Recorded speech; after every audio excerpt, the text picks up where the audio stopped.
This is Holding Court with Patrick McEnroe. We're going to see come Roland Garros, because that's really what, obviously that's all he's thinking about. That's all that Nadal is thinking about, and he's a huge question mark.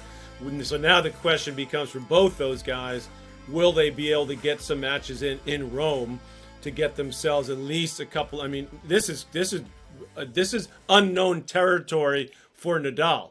I mean, last year he played a bunch of tournaments, didn't play great for him that he normally does on clay, but at least he had the matches. Then he gets to Roland Garros, and then he starts, to get rolling. Novak, I think, similar. So I think he's sort of taken the same tact at the moment that Rafa will take. And you're 100% right about Novak.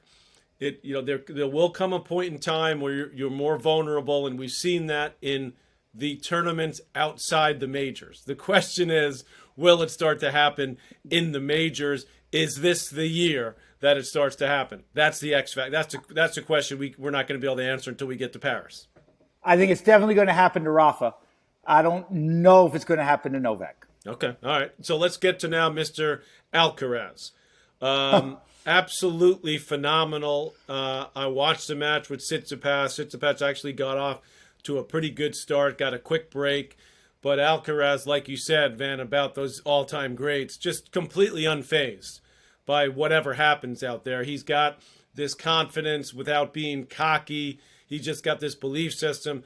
And boy, does he have the arsenal to back it up when you talk about the game, the firepower, the movement, the defense, and also the ability to come forward and bring his opponent forward, which he does on clay more than any other player I think I've ever seen.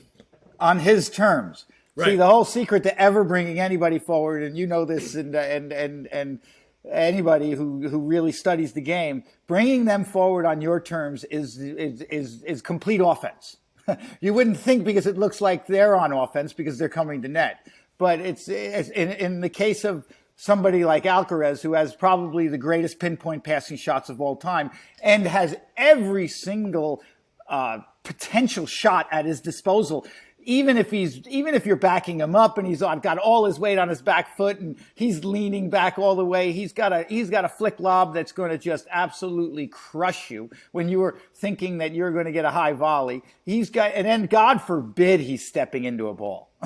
I mean, you might as well just absolutely, say your prayers. I mean, I remember, I'm going to date myself a long time ago when I was out there with you and helping some of our mutual friends. Andre hitting the ball when he won the Australian Open in 2001. We went to 5,000 feet in Harare, Zimbabwe for Right. Davis Cup the week after he beat Kafelnikov in the finals. Right. And Andre Agassi was hitting the ball as hard as Alcaraz is now in regards to the time. Right, timing off both wings, yeah.